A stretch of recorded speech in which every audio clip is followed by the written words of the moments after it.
Busca a Escritura, Santa Escritura, busca teu mestre dia a dia, busca aprender a doce história, que bênçãos ela te anuncia.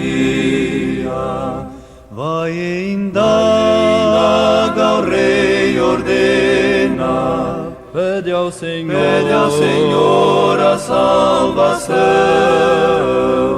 Bate hoje a porta em graça plena, ali terás real perdão. Graça e paz da parte de Deus, nosso Pai, e de nosso Senhor Jesus Cristo. Amém? Nós estamos aqui na série Busca a Escritura e nós estamos na sequência do estudo do livro de Apocalipse, capítulo 11. Nós paramos no versículo 7 deste maravilhoso livro. E já aprendemos que as duas testemunhas não é duas pessoas literais que vão aparecer e que vão ainda pregar durante 1260 dias literais. Né? Não é. Né? Aprendemos na própria palavra de Deus que essas duas testemunhas nada mais são do que a palavra de Deus mesmo, a Bíblia Sagrada. Né? Que foram usadas de uma forma quase que oculta, porque fora proibida a palavra de Deus na Idade Média. Nós já estudamos um pouco esse assunto quando nós estudamos sobre as 7 igrejas e os 7 selos. Mas ainda vamos aprofundar um pouco mais quando estudarmos ali o capítulo 13, enfim. Né?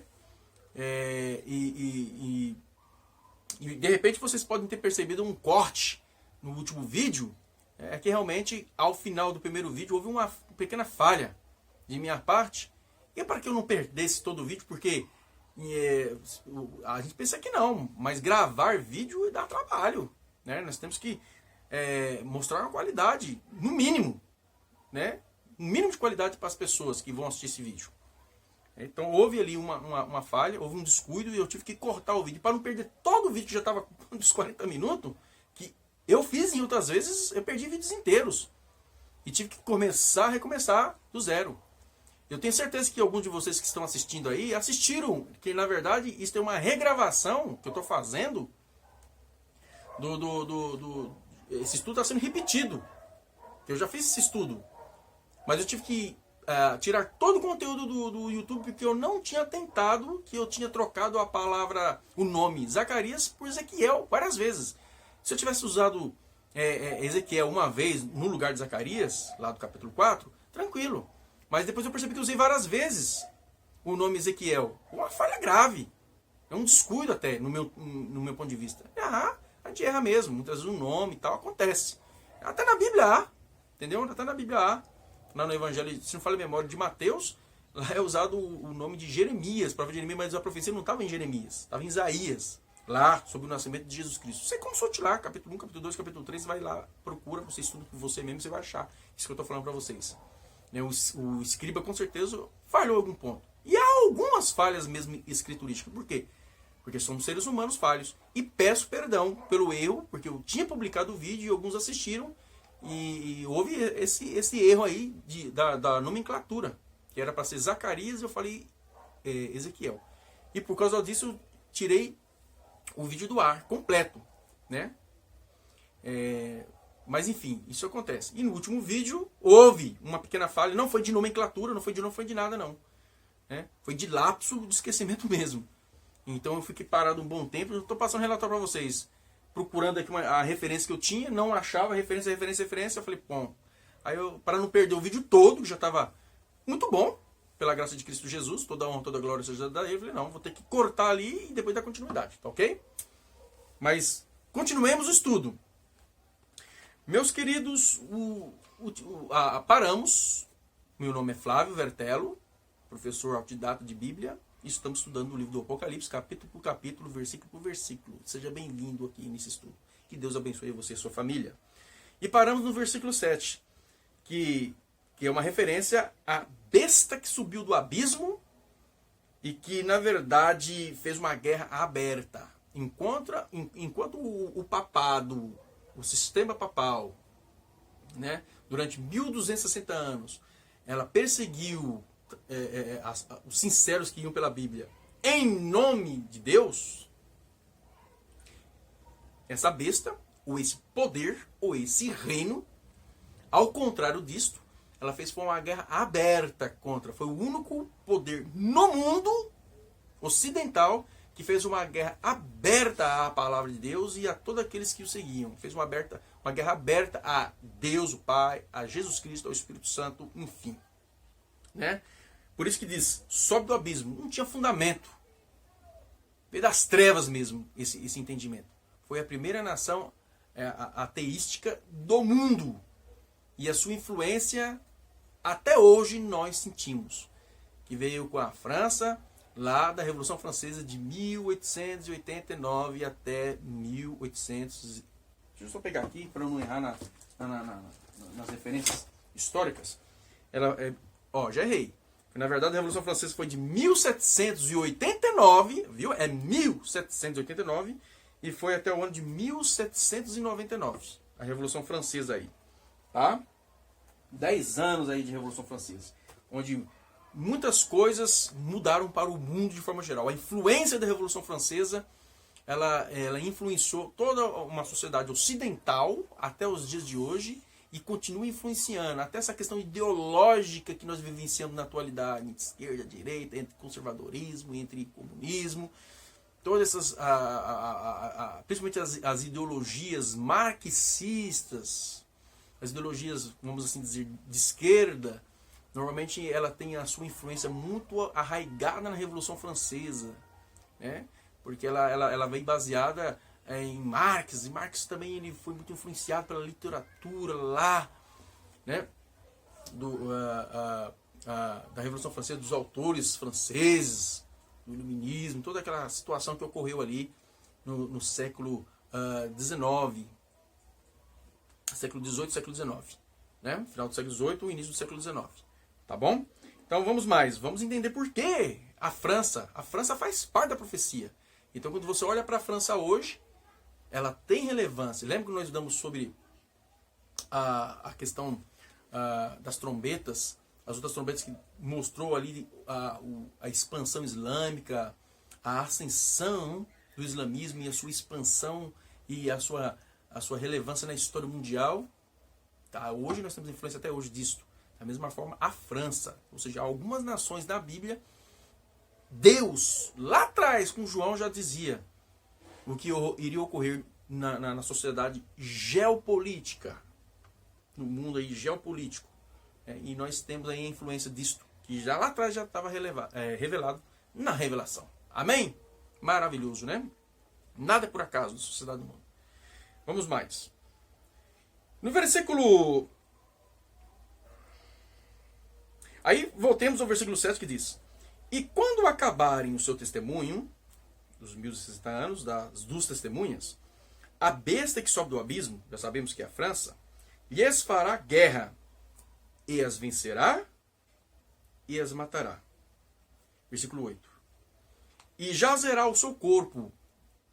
Perceba o que aqui está usando, de acordo com a versão corrigida e também versão atualizada, que são as versões muito fiéis ao texto original, está usando singular. Você vê que a linguagem é tão simbólica que está usando singular. Não está falando cadáveres ou os seus corpos. Está falando o seu corpo. E na versão atualizada fala o seu cadáver. Se referindo que esses dois, na verdade, formam um. O seu corpo ou o seu cadáver. As versões mais modernas elas já colocaram os seus cadáveres e aquela coisa toda. Mas as versões mais de acordo com o texto original, que é a corrigida e a atualizada, ela usa o singular, se referindo às duas testemunhas com respeito à sua morte. Olha aí, são esses detalhes que nos dão um entendimento bem profundo da questão aqui, meus caros, meus queridos. Né? Diz mais. E jazerá, versículo 8, e jazerá o seu corpo morto na praça da grande cidade, que espiritualmente se chama Sodoma e Egito, onde o seu Senhor também foi crucificado. Por que a França, e que tem a ver França com Sodoma E o que tem a ver a França com o Egito? Né? Sodoma, popularmente já sabemos que era uma cidade ímpia, juntamente com a sua irmã Gomorra, né? Cheia de ociosidade, prostituição, homossexualismo muito aflorado. É uma sociedade totalmente ímpia. Mas a questão aqui não é só isso não. A gente pensa, porque Sodoma... Quando fala em Sodoma, só pensamos em moralidade sexual. Também. Mas não é só isso não. Olha o que a Bíblia fala a respeito de Sodoma. Abram suas Bíblias no livro de Isaías, capítulo 1. Isaías, capítulo 1.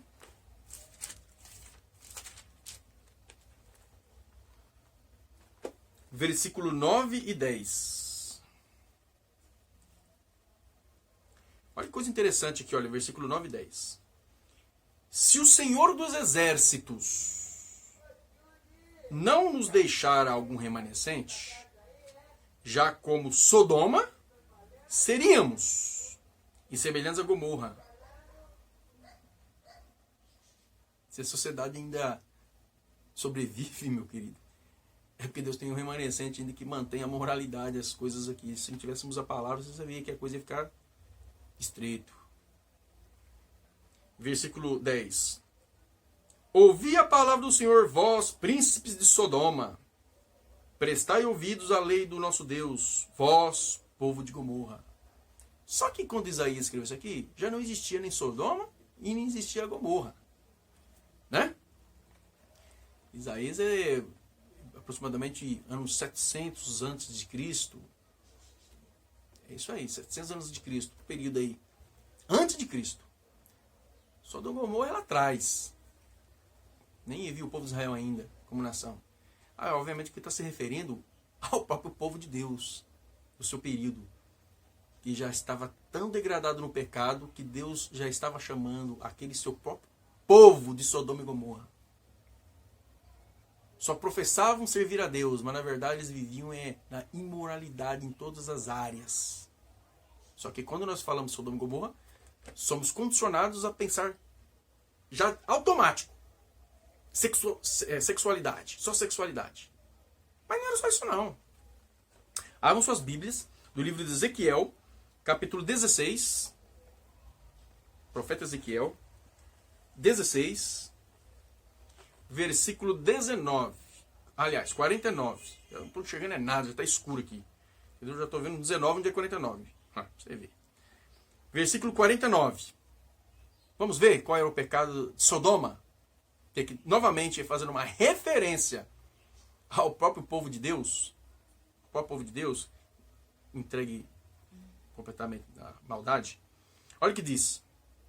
Eis que esta foi a maldade de Sodoma.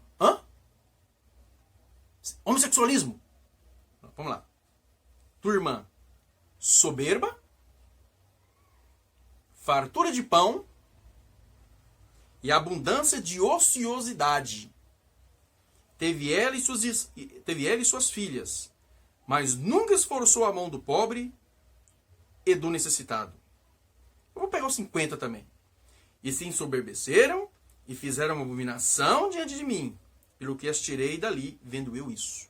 Aqui, o profeta Ezequiel, cheio do Espírito Santo, inspirado, novamente faz uma referência ao professo povo de Deus, no caso aqui Jerusalém, comparando a Sodoma. E deixou claro qual foi o pecado de Sodoma. Soberba, fartura de pão e ociosidade. Será que hoje a sociedade nossa não é muito diferente? Será que hoje, infelizmente, muitos daqueles que professam o nome de Cristo não vivem com a mesma mentalidade de sodomita?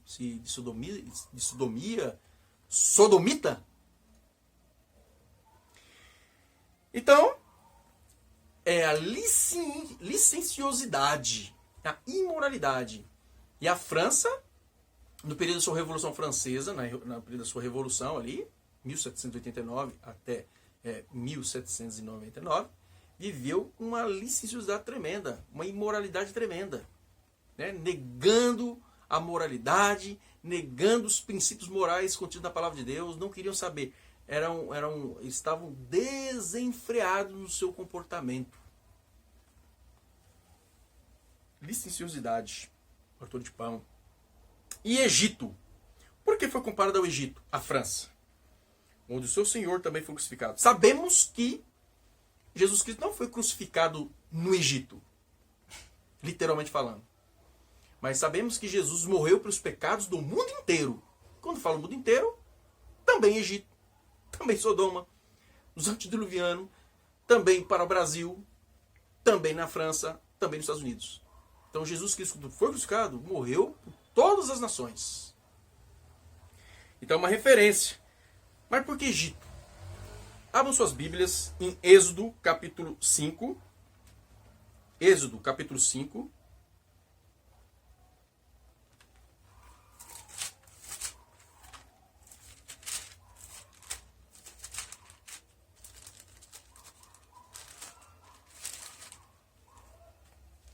Versículo 1 e versículo 2. Qual era o comportamento do líder supremo do Egito quando ele estava diante do profeta do Senhor, do mensageiro de Deus, Moisés? Vamos lá? E depois foram Moisés e Arão e disseram a Faraó: assim diz o Senhor Deus de Israel: deixa ir o meu povo, para que me celebre uma festa no deserto. Mas Faraó disse: quem é o Senhor, cuja voz eu ouvirei para deixar ir Israel? Não conheço o Senhor, nem tampouco deixarei ir a Israel. Nem tampouco deixarei ir Israel. Ou seja, o Faraó naquele momento, ele teve uma atitude ateu, ou ateística. Eu não sei quem é Deus, desconheço. Quem é esse Senhor? Quem é esse Deus? Não conheço, não deixarei Israel, não quero saber. Então, a nação que teve também uma atitude ateística, ou ateia, foi a França nesta revolução. Por isso que, nessa revolução, queimaram-se muitas Bíblias, ou todas as Bíblias. Queimaram igrejas, destruíram igrejas, guilhotinaram, não somente os reis, os nobres, mas também sacerdotes foram guilhotinados. Eles queriam completamente extirpar da mentalidade deles a moral, os princípios, qualquer coisa que lembrasse a Deus. Eu tenho aqui algum relatório que eu gostaria de ir para vocês aqui, que eu puxei também nos meus livros e também na internet, diz: a intenção da França de romper com o passado monárquico, cristão e feudal que vigorara na França, ao ponto de mudarem também o calendário. O negócio deles estava tão ferrenho contra Deus, contra a sua palavra, de forma aberta, na sua revolução, que eles queriam até mudar o calendário para esquecer o ciclo semanal de 7 dias que fora criado por Deus no Gênesis. Diz mais: os revolucionários pretendiam também alterar raízes culturais da população. Até a contagem do tempo deveria ser transformada. Foi com este intuito que se instituiu o calendário da Revolução Francesa. Ou seja, eles tiveram um calendário próprio. Sabe de quantos dias? 10 dias. Deixou de ser 7, o ciclo semanal de 7. Ou seja, apagaria da memória o Santo Sábado do Senhor. E agora colocaria no seu lugar um calendário de 10 dias. Aqui diz mais, olha. Eles queriam apagar a influência que remetiam ao passado cristão do calendário gregoriano. Ou seja, ao fazer essa mudança do calendário do ciclo semanal de 7 dias e colocar ali um calendário agora de 10 dias, eles queriam apagar completamente a influência do calendário cristão. Você vê como o diabo trabalha, até na sociedade, tendo um poder. Né? O ano primeiro do referido calendário, que foi através de um decreto de 1793, já no auge da Revolução Francesa, foi no dia 22 de novembro do mesmo ano. E também Os meses foram mudados. Olha que coisa interessante. Os meses, eles também mudaram. Apaga completamente a herança, né, monárquica, a herança cristã desse calendário. Então, eles mudaram o nome dos 12 meses. Olha só o nome dos meses agora. Que bonitinho, que gracinha. Ó. O mês vindimário, brumário, frimário, nivoso, pluvioso, ventoso, germinal, floreal, prairal, messidor, termidor e fritidor. Olha só a loucura onde chega, quando as pessoas querem apagar dentro da sua mente. Entendeu? Mudaram até os meses, o nome dos meses. E também os dias foram mudados. Era 10 agora. Olha o nome dos dias agora, olha. O domingo, ou o primeiro dia da semana, é primidi, duodi, tridi, quartidi, quintidi, sextidi, septidi, octidi, nonidi e decadi. É? Agora, para muitos de vocês que estão estudando comigo, será que tem alguma coisa diferente hoje? Eles querendo mudar até a ideologia de gênero? Né? Homem nem mulher. Né? Você coloca um ex agora no lugar, né? Quer fazer um banheiro. Não haverá diferenciação. Querem mudar as nomenclaturas, querem mudar tudo, a ideologia. Tudo isso é herança lá de trás. Isso não é novo, não. Isso é uma repetição, como está registrado ali. Vamos abrir nossas Bíblias. Abrir nossas Bíblias em Eclesiastes, capítulo 1.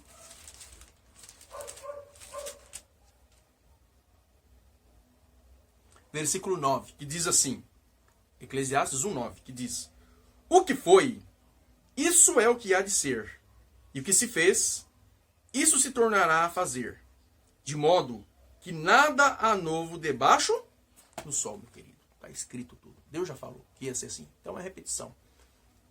Satanás atuando aí, de forma repetitiva, né? Então vamos avançar. Então, a nação francesa tinha o ócio, a imoralidade, a licenciosidade, comparada com Sodoma, e ao mesmo tempo tinha o ateísmo, né? Que foi decretado, foi oficial. Tá bom? Mas vamos avançar. Versículo 9 diz: e homens de vários povos, e tribos, e línguas, e nações, verão o seu corpo, de forma singular de novo, se referindo às duas testemunhas, mortas na grande praça. Através da palavra de Deus sendo queimada em praça pública. Os livros cristãos sendo queimados em praças públicas. As Bíblias também sendo queimadas ali, em uma festa, como se fosse festa de São João. Vamos lá. Verão seu corpo morto por 3 dias e meio.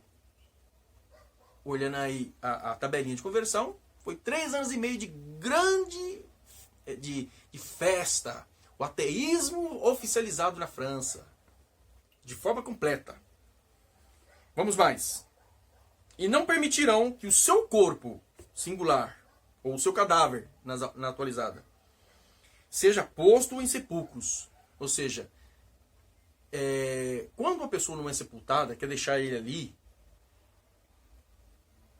ele quer transformar aquela pessoa como um ser indigno, até de sepultamento. Então eles queriam deixar claro que tudo aquilo para eles era trivial, indigno, não merecia nem sepultura. Vai queimar aqui mesmo. De forma simbólica, se referindo à palavra de Deus. Né? Vamos mais.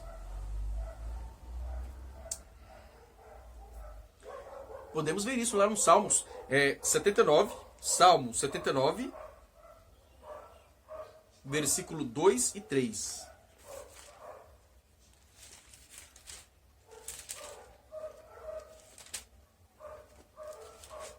Versículo 2 e 3, que diz assim... Salmo 79, versículo 2 e 3. Deram os cadáveres dos teus servos por comida às aves dos céus, e a carne dos teus santos às animais da terra. Derramaram o sangue deles como água ao redor de Jerusalém, e não houve quem o sepultasse. É assim que eles muitas vezes fizeram com o povo do passado, né, querendo transformar aquele ser como um ser indigno, até de sepultamento. É assim que fizeram com a palavra de Deus na França. Voltemos. Versículo 10. E os que habitam na terra se regozijaram sobre eles e se alegrarão, porque está jogando para o futuro, né? Foi a época de João, então jogou para o futuro. E se regozijarão sobre eles e se alegrarão e mandarão presentes uns aos outros. Porquanto estes dois profetas tinham atormentado os que habitam sobre a terra. Por quê? Porque a palavra de Deus, ela também é uma palavra de repreensão. Ela mostra o nosso pecado. Ela mostra a vontade de Deus, ela mostra a nossa condição humana. E eles não queriam mais ouvir. Eles não queriam mais ter a sua consciência culpada. Eles queriam viver naquele jeito mesmo, eles queriam se entregar completamente aos desvarios do mundo. E oficializaram isso, e queimaram a palavra de Deus, e não queriam saber da palavra de Deus. Por isso que a Bíblia deixa claro que os profetas tinham atormentado. Quantas pessoas hoje você quer falar da palavra de Deus para ela e ela também não quer ouvir? Porque ela não quer ter a sua consciência culpada. Ela não quer ter um encontro com a luz. Quem está nas trevas se torna incomodado com a luz. E assim foi a sociedade francesa, que estava em pleno abismo moral. Por isso que diz, besta que emerge ou sobe do abismo. Voltemos, versículo 11. E depois daqueles 3 dias e meio, o Espírito de vida vindo de Deus entrou neles, entrou nas 2 testemunhas, e puseram sobre os pés. E caiu grande temor sobre os que os viram. Ou seja, depois de 3 anos e meio daquele decreto, né, decreto de extinção, proibição, né, de Deus na sociedade francesa, e também de sua palavra, a Bíblia deixa claro que um espírito vindo da parte de Deus entraria neles, ou seja, haveria uma ressurreição da palavra de Deus, um ressurgimento da palavra de Deus. Porque a sociedade francesa, ela tentou, com essa postura, essa conduta, na sua revolução, ela influenciar o mundo inteiro. E realmente influenciou sim, tá? Até hoje nós temos influência disso. Mas aqui para nós, deixa aqui claro que um espírito de vida, ou seja, uma ressurreição, veio sobre as 2 testemunhas, sobre a palavra de Deus. E diz que elas colocaram sobre os pés. Que linguagem é essa? Abram suas Bíblias em 2 Reis. 2 Reis, capítulo 13. 2 Reis.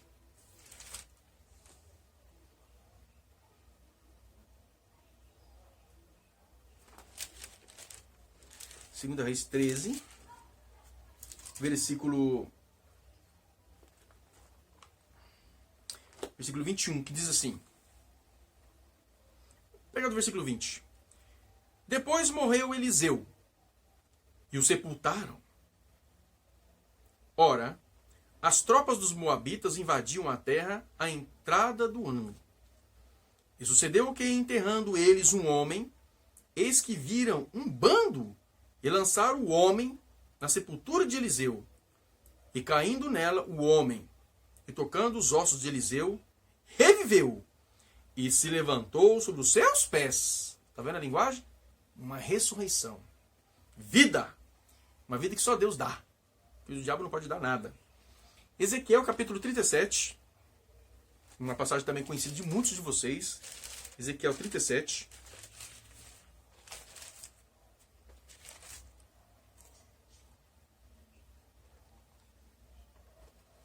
Ezequiel 37, versículo 10, que diz assim, que é a profecia dos vales secos de ossos, né? E profetizei como ele me deu ordem. Então, o Espírito entrou neles, e viveram e se puseram em pé, um exército grande em extremo. Voltemos lá ao capítulo 11. Percebe? Então, se puseram sobre os pés uma ressurreição, né? Firme. E diz que e caiu grande temor sobre os que os viram, depois de 3 anos e meio. Quanto foi isso? O decreto que aboliu a religião na França, meus queridos, vocês podem pesquisar, foi no dia 16 de novembro de 1793. A Revolução começou em 1789, mas o decreto mesmo que extinguia a religião foi em 1793. E ela durou até a data de 17/7/1797. Exatamente 3 anos e meio preciso, de acordo com a profecia. Pode marcar na Bíblia de vocês. A profecia é clara, é específica, é exata, meu querido. 3 anos e meio de total orgia, de total abominações que ocorreram, viram que a sociedade denegriu muito e muito mais, e aí resolveram revogar esse decreto de abolição da palavra de Deus e da religião. Só que algo bom que surgiu na França, pelo menos algo bom surgiu na França aí, com toda essa atrocidade que ocorreu aí com a Revolução Francesa. Sabe o que foi? Foi a separação da igreja e Estado. Foi dali que surgiu, né, o Estado laico. Foi com a Revolução Francesa. Que isso realmente é muito bom para a sociedade. Né? Essa questão de igreja junto com o Estado nunca prestou. A história nos confirma isso durante o período da Inquisição, né, dos 1260 anos. E nunca foi bom. Mas sabemos que vai voltar novamente, tá, meu querido? Eu já vou antecipando para você que está estudando comigo. Quando nós chegamos em Apocalipse 13, tá bom? Vai voltar. As pedras estão se encaminhando para isso, tá? E você hoje pode acompanhar ao vivo isso que eu estou falando para vocês, que a Bíblia já antecipadamente já nos mostrou.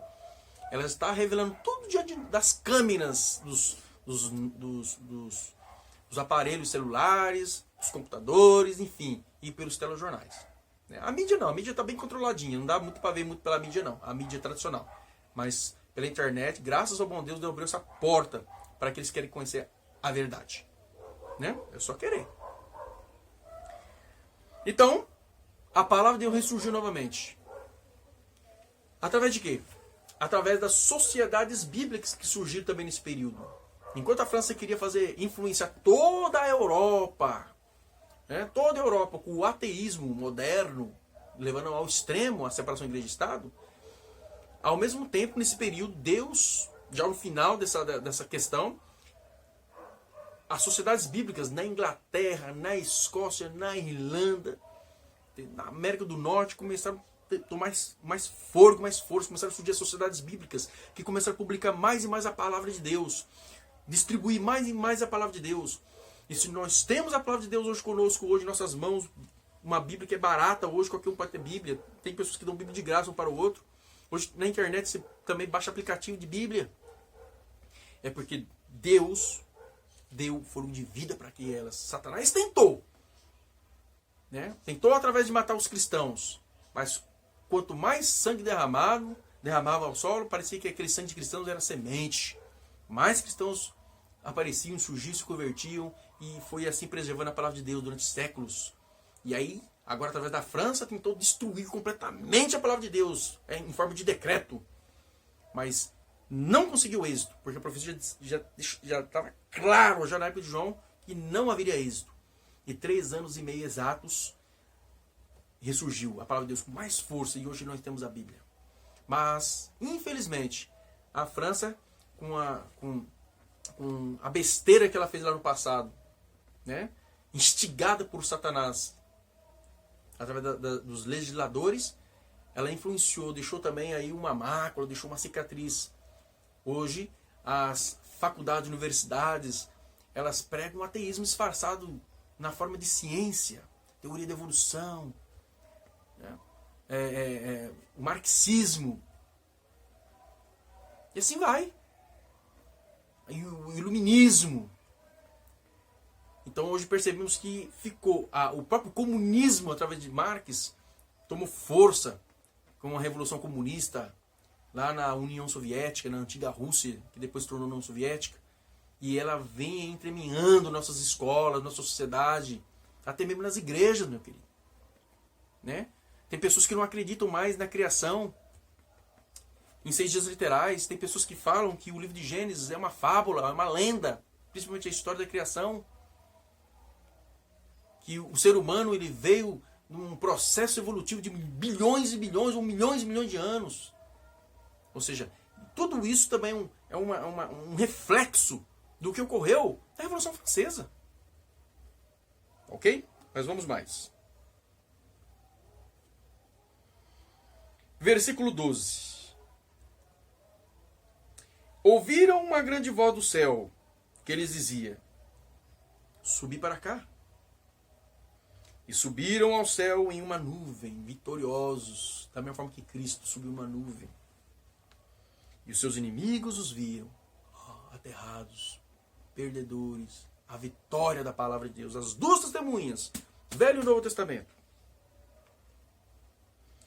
E naquela mesma hora, houve um grande terremoto, e caiu a 10ª parte da cidade. E no terremoto foram mortos 7.000 homens. Os demais ficaram muito atemorizados e deram glória ao Deus do céu. Aqui, irmãos, nessa passagem, aí muitos comentaristas bíblicos não há um consenso. Alguns creem que esse terremoto se refere a uma intervenção de Deus, um terremoto, como uma intervenção direta de Deus, da mesma forma que na natureza nós vemos que o terremoto é algo quase que sobrenatural, né, em alguns lugares. A geologia tem que dar explicação, mas sabemos que isso é uma questão, do meu ponto de vista, e biblicamente falando, uma questão direta de Deus. De um terremoto, ou seja, um abalo na sociedade, quando a palavra de Deus saiu vencedor e saiu vencendo. Outros dizem que esse terremoto, não há um consenso. Outros dizem que esse terremoto realmente poderia ter sido o terremoto do terror da Revolução Francesa. Eu li várias literaturas, há aí uma discordância. Uns pegam o terremoto como algo bom da parte de Deus, para realmente abalar as estruturas daquilo, do grande conflito, do mal tentando vencer o bem, da parte de Deus. Outros colocam como o terremoto como quase um sinônimo de terror da Revolução Francesa. Tá? Então, eu não vou aqui também especular. Particularmente eu creio na primeira hipótese, na primeira questão do terremoto, sempre, nunca vindo da parte do homem, mas vindo uma intervenção da parte de Deus, baseado em todo um contexto da Bíblia. Tá ok? E caiu a 10ª parte da cidade, uma referência direta à França, não a Paris, mas à França, por ser a França um dos 10 chifres da besta, que nós vamos dar no capítulo 13, e também lá do animal terrível e espantoso do capítulo 7 de Daniel. Tá? Por isso que uma referência à França. Caiu toda a sua teoria. Né? E no terremoto foram mortos 7.000 homens. Sabemos que pela Revolução Francesa morreu milhares, não foi somente 7.000. Milhares. Né? Então, não há um consenso da interpretação que seria isto. A hora que eu procurei, estudei, mas não há um consenso. E para eu não especular com você que está estudando a Bíblia, eu prefiro ainda estudar mais para depois ter algo mais claro. Que não, isso aqui realmente ele se harmoniza perfeitamente com a profecia. Eu não posso especular em cima disso. Então eu não vou dizer o que significaria essas 7.000 pessoas que morreram. Ok? E os demais ficaram muito atemorizados e deram glória ao Deus do céu. Versículo 14. É passado o segundo ai, e eis que o terceiro ai cedo virá. Nós estamos no segundo ai ainda. E aqui terminamos a 6ª trombeta, com as duas testemunhas que foram perseguidas durante 1260 anos, vestidas de pano de saco e cinza, ou seja, de luto, devido às atrocidades da Inquisição, travestida de cristianismo, né? Eles usurparam o título cristão para eles, mas na verdade é religião pagã. Ao fim disto, no final da Revolução dos 1060 anos, houve aí agora uma ascensão de uma besta que subiu do abismo sem fundamento e das trevas da origem satânica completa, que foi através da Revolução Francesa, que se aproveitando de uma revolução que começou em 1789, já agora em 1793, decretaram ali a extinção completa da religião, do cristianismo, odiando de forma aberta a palavra de Deus. E aí festejaram, e aquela coisa toda, e 3 anos e meio, ou seja, já lá em 1797, houve a extinção desse decreto. 3 anos e meio depois. Mas o seu estrago foi grande para a sociedade francesa e também para o mundo, que até hoje tem que conviver com essas ideias ateísticas, evolucionistas, uma falsamente chamada ciência. Meu querido, você que está estando comigo, que Deus abençoe a você e a sua família. No próximo estudo nós vamos ler do versículo 15 do capítulo 11, onde nós já iremos terminar esse capítulo 11 aqui. E nós já vamos entrar já na parte escatológica da Bíblia. Já estamos terminando a parte histórica da profecia e já vamos entrar na parte escatológica. E você vai se fascinar. Tem muita coisa ainda para nós aprendermos. Que Deus te abençoe você, a sua família. Se você gostou desse vídeo, compartilhe com seus amigos. Curta, se inscreva no canal. E que Deus esteja com você e sua família. Amém?